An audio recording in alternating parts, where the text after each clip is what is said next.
咁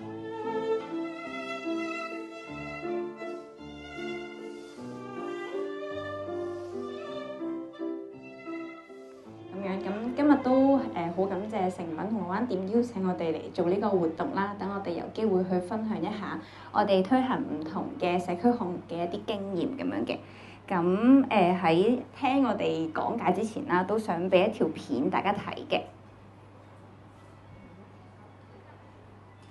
係啦，咁呢個係咧我哋第8季城市日記主辦嘅香港時地人嘅學員佢哋齊齊策劃嘅一個社區旅行嘅活動啦。咁呢個範圍咧，其實大家如果有啲印象咧，就知道咧喺邊度噶啦。咁呢個鏡頭咁啱影到丹麥餅店啦。咁其實呢度就係咧距離呢度大概5至7分鐘腳程左右嘅一個叫掃港埔嘅地區啦。咁佢哋咧就喺大概1個月嘅時間範圍度咧，就喺呢個 area 咁就包括咗東院道啦、禮頓道啦、加路連山道啦，咁就策劃咗一個社區旅行嘅設計嘅咁樣。好，大家可以睇睇片先。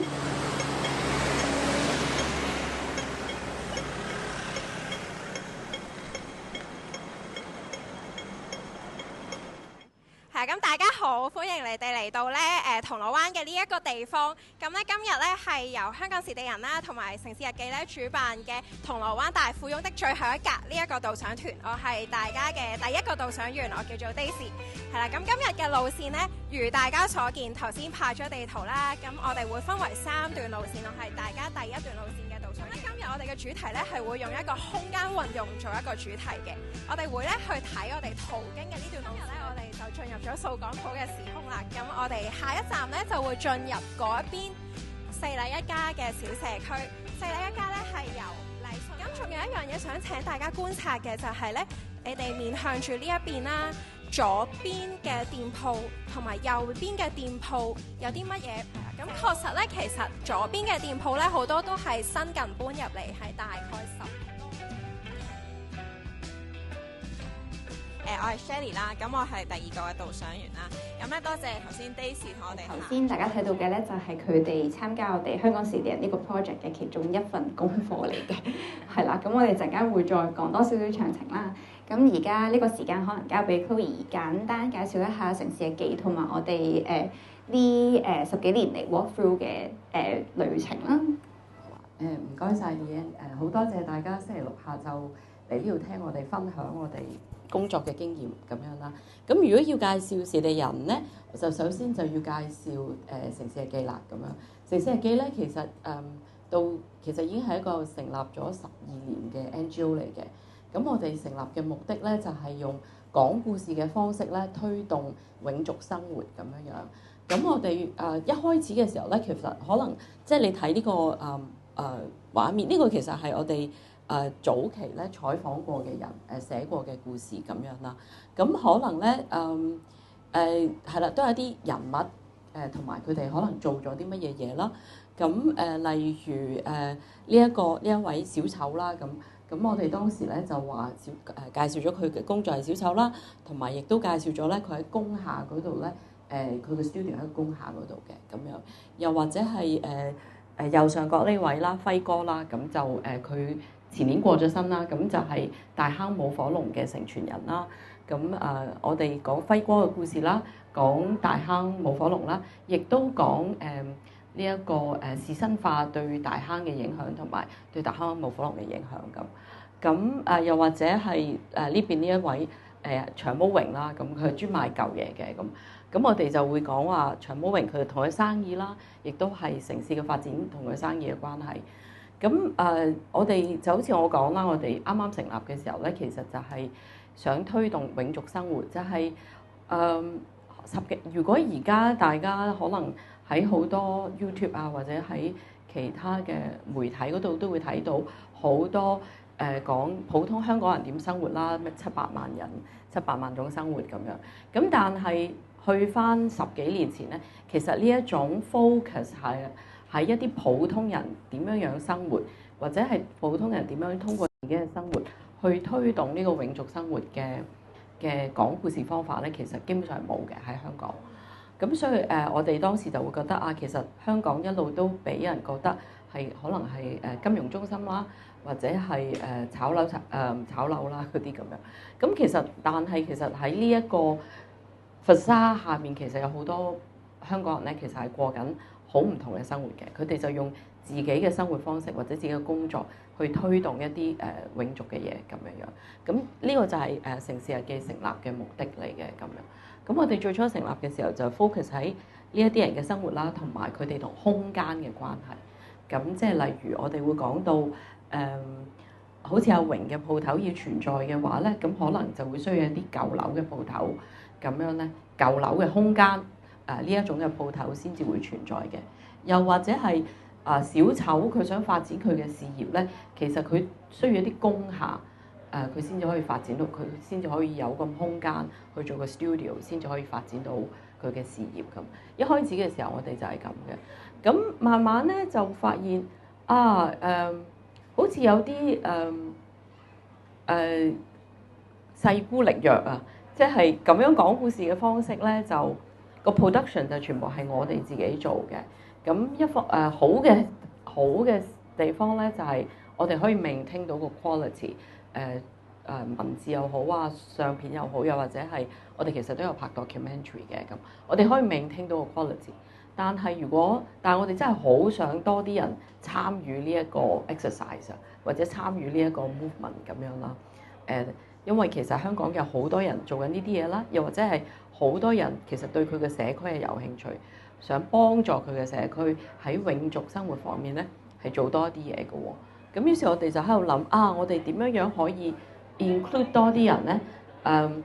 ？include 多啲人嘅好處咧，除咗係多啲人一齊去講故事之外咧，仲可以多一啲嘅 perspective。因為如果由我哋自己做咧，來來去就係我哋自己幾個人知道嘅嘢，自己幾個人嘅 perspective。但係如果係多啲人一齊做咧，咁就可能好多 perspective。咁多啲人做MM 就話700萬種生活啦，但係多啲人做，咁會唔會700萬種角度咧？咁樣樣。咁呢一個咧就係我哋去到某一段時期咧思考嘅嘢。咁因為咁嘅思考咧，就出咗時地人呢一個嘅項目，呢個社區項目啦。咁成個社區項目嘅設計咧，就係去同大家對社區有興趣嘅人，我哋同大家一齊睇下點樣去講佢哋自己社區嘅故事。咁呢個就係時地人我哋設計時地人項目嘅目的啦。咁Leanne可以講多啲時地人。一係喺我講時地人之前咧，居然會唔會都想補充埋我哋有城市關懷 shift 去鄉郊，或者係我哋唔想城市同埋自然二分嘅嗰個shift 係咯。OK 好啊，好啊，咁多謝 Leanne 嘅介紹啦。咁大家睇到咧呢度有兩本書嘅。咁左手邊呢本咧就係我哋2015年出嘅書，咁樣咧就係 focus 喺就係呢一個 concept 嘅延續嚟嘅。呢個就網上版啦。咁我哋仲揀咗一啲故事出嚟咧，就係出咗本書嘅2015年出。咁嗰時阿 Samson Wong 咧話佢係其中一本最好嘅城市讀物咁樣樣。咁就後尾咧，我哋出咗一本書之後咧，我哋就去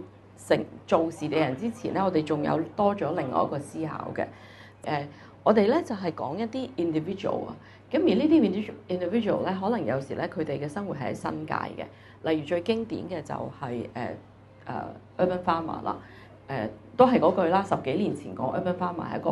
喺香港係一個好奇怪 concept， 而家可能大家對於唔同嘅人走去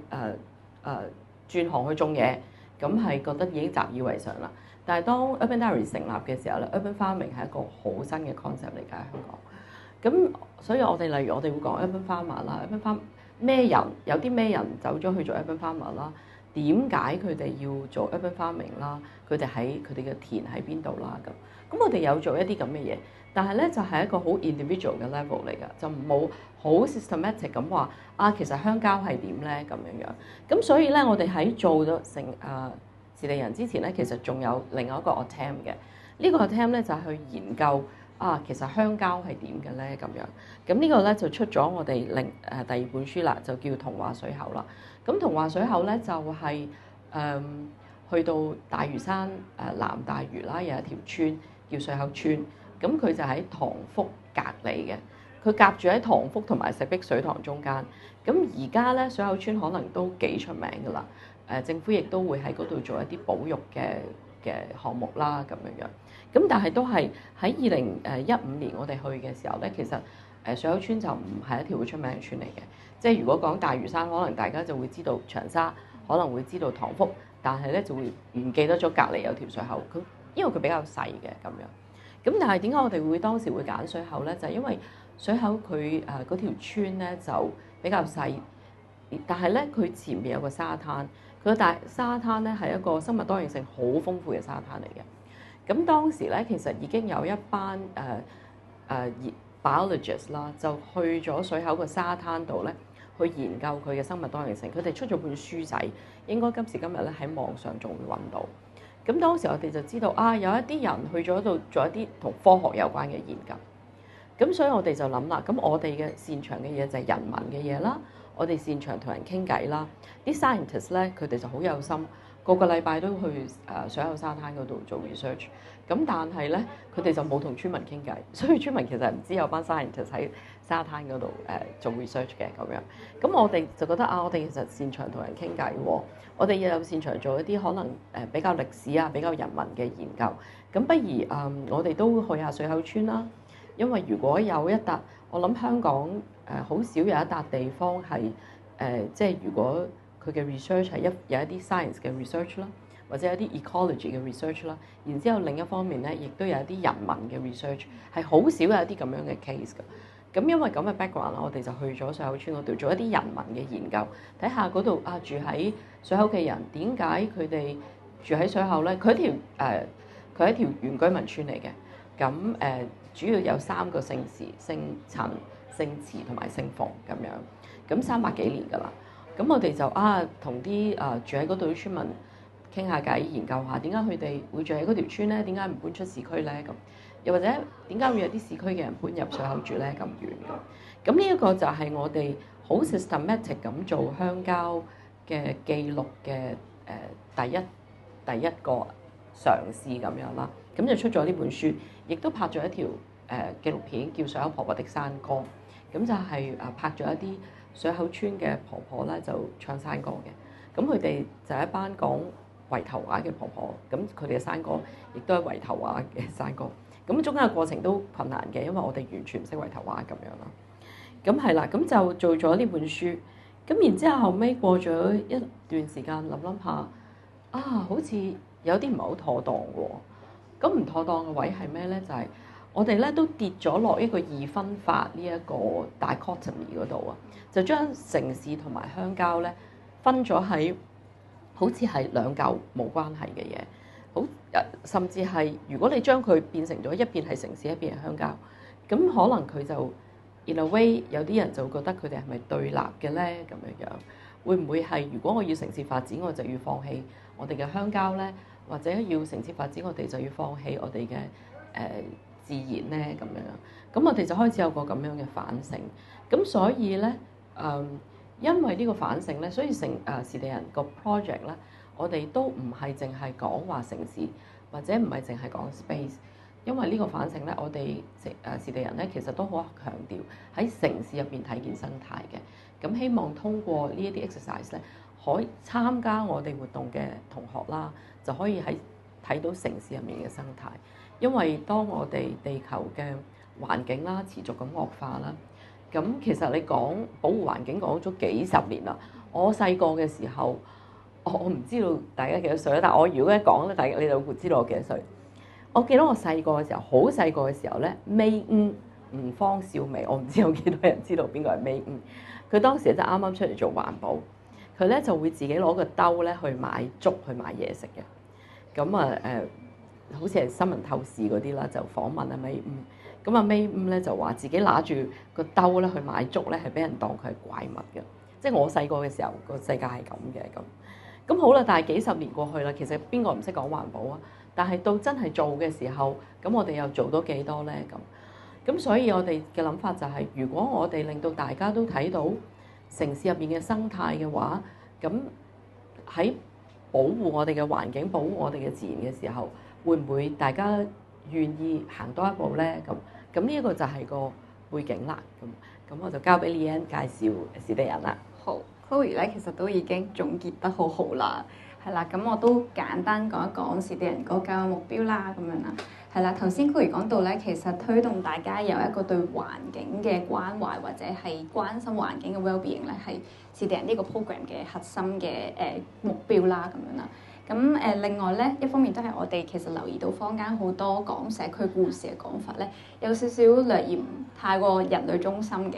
係啦，即係有啲老土啦咁樣啦，都係講人情味啊、舊區啊、小店啊咁樣，唔係話呢啲嘢唔得，但係我哋其實都好希望可以拓闊大家對於社區嘅想像，就係例如將社區頭先佢提到嘅有情眾生、唔同嘅生態，我哋見到嘅雀仔啦、樹啦、花草樹木啦，呢啲都可以納入我哋即係覺得佢哋都係社區嘅一份子嘅一啲想像咯，係啦，咁呢個係其一啦。其二就係頭先佢提到嘅，即係我哋勢孤力弱啦，孤掌難鳴啦，係啦，將我哋我哋都覺得將我哋呢超過10年啦嘅經驗咧，可以有啲工具或者有啲思考嘅框架可以普及俾一般嘅市民，多啲人咧一齊做嘅話咧，件事咧就會更加就係事半功倍啦咁樣樣。咁另外就係我哋團隊自己都會覺得我哋自己關注嘅嘢都係從我哋自身出發啦，我哋嘅興趣、我哋嘅性情，咁有限制嘅喎。咁多啲人喺個計劃入邊一齊去努力嘅話，咁都會有唔同嘅試點可以出到嚟。咁最後咧就係我哋其實咧都覺得記錄者咧除咗即係出去關心社區之外，都要首先關心咗自己嘅 well-being 先嘅，係啦，咁就好好關顧自己嘅內心嘅需要啦。咁都意識到自己喺做訪問、做訪談之前會有嘅一啲前設或者一啲價值觀咁樣樣，咁然之後先至進入社區會比較好。咁成個時地人其實應該係2020年5月去到2024年4月嘅4年啦咁樣啦，咁夾埋籌備咧，應該係2019年開始，我冇記錯係啦，其實都差唔多5年嘅時間啦。咁我哋總共咧就舉行咗9個季度，係啦，咁就培養咗大概100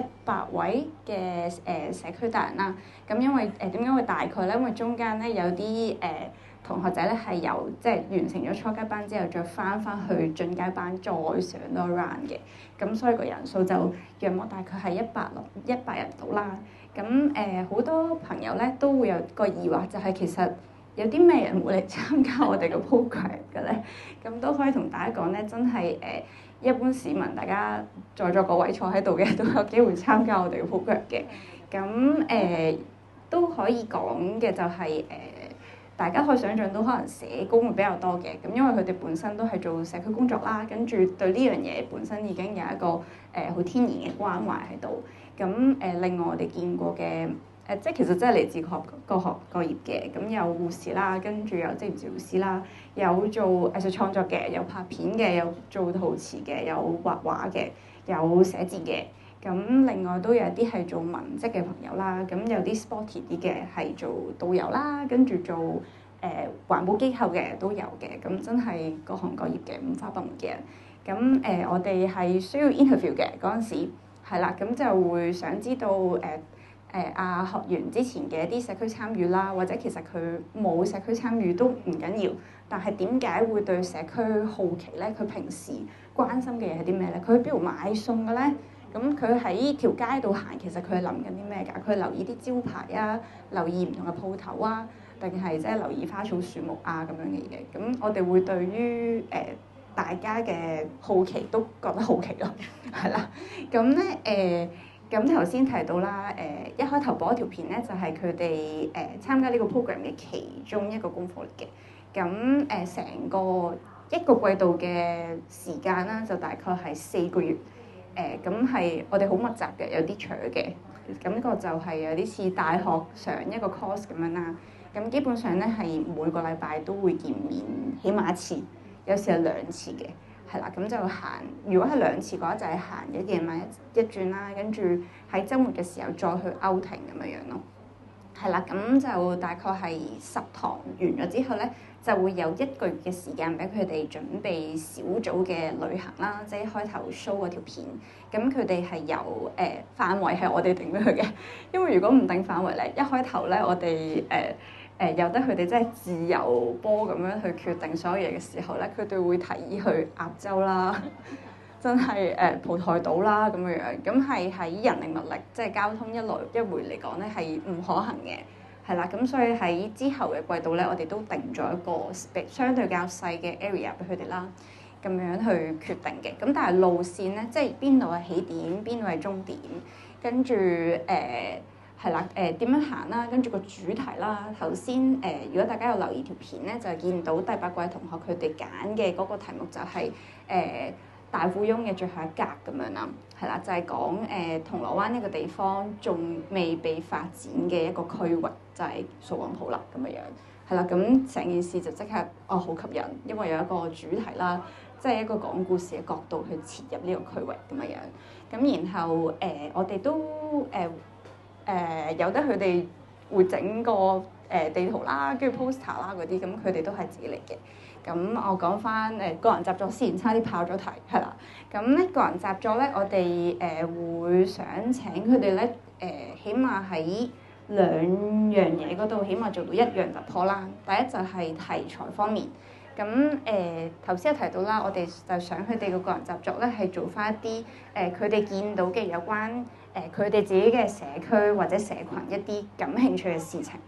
傳達俾其他人知道。係啦，等其他人睇完之後就認識多咗啦，或者係對於佢哋描寫嘅嗰個地方咧係好奇嘅，係啦，呢個就係好簡單嘅一個目標嘅啫咁樣樣。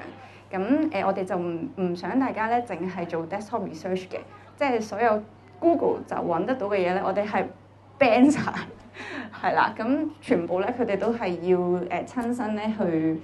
做即係實地嘅考察啦，跟住可能係訪問啦，咁或者係一啲真係要好長時間喺嗰度做一啲嘅啲 sketching 咁樣先至得到一啲結果咁樣樣。咁第二就係形式上面嘅突破啦。咁我哋就知道有啲同學有啲學員佢哋本身就擅長某一個媒介嘅，係啦，例如有啲擅長拍片嘅，我哋就唔俾佢拍片係啦，我哋就咧就鼓勵佢哋啦，係啦，唔好話逼嘅，係啦，鼓勵佢哋咧就試下寫字啊，或者試下畫畫啊。試下咧摺紙啊，或者做一啲藝術裝置啊咁樣樣，係一啲唔同嘅媒介咁樣去挑戰自己，其實都係啦。我哋可能最後就講多少少就係咧，我哋個做法咧就係分佢哋做幾個小隊啦，可能每一個小隊咧負責一個 session 嘅街咁樣樣，咁就導賞咧，好似而家坊間有好多啦，咁但係我哋都有自己嘅一套嘅。係啦，我哋除咗係想我哋啲學員去講一啲嗰個地方嘅一啲好硬嘅資料啦，一啲背景啦，即係網上面都可以 desktop research 度揾到嘅東西之外咧，我哋都好希望佢哋可以喺行入去呢個區域嘅時候，係啦，捉住啲街坊問，或者從佢哋認識嘅人啊，即係可能屋企人啊咁樣啦，嗰度會聽到一啲日文嘅，可以喺嗰度講啊咁樣。咁咧，仲有一樣嘢咧，就係我哋都會想佢哋會有生態嘅元素啦，即係佢哋都要留意到，喺嗰個區域嗰度，你見到咁多綠色啦，其實嗰度係除咗人之外，仲有好多生物係喺嗰度生活住嘅咁樣。我哋都好希望佢哋可以喺個 tour 入邊咧，係bring 到呢樣嘢，bring out 到呢樣嘢咁樣，係啦。咁咧，咁係啦，要講翻阿姑咧，其實開頭咧邀請我哋咧，都係因為睇到我哋之前喺外面有一個時地人嘅成果展啦，咁我哋可以 play 下條片咁樣。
係啦，呢次展覽嘅設計，我哋揾咗間 design studio 幫我哋去處理啦，咁樣啦。咁然後大家喺個 mon 嗰度見到嘅學生台咧，都係我哋特登去學佢哋啦，唔係我哋係啦，特登去學校揾嘅咁樣啦。咁都係啲recycle 同埋 upcycle 嘅啲物料咁樣係啦。咁最後咧就係我哋最後成個 program 嘅成果咧，就係我哋頭先講嘅嗰4年嘅經驗咧，其實都已經寫咗喺呢一本嘅社區敘事手冊度啦。咁都係 upload 咗喺我哋嘅 website 嗰度，中英文版都有嘅。咁方便各方友好就係參與咁樣係啦。咁今日我哋嘅分享去到呢度啦，咁睇下大家有冇啲咩問題想問翻我哋，謝謝大家。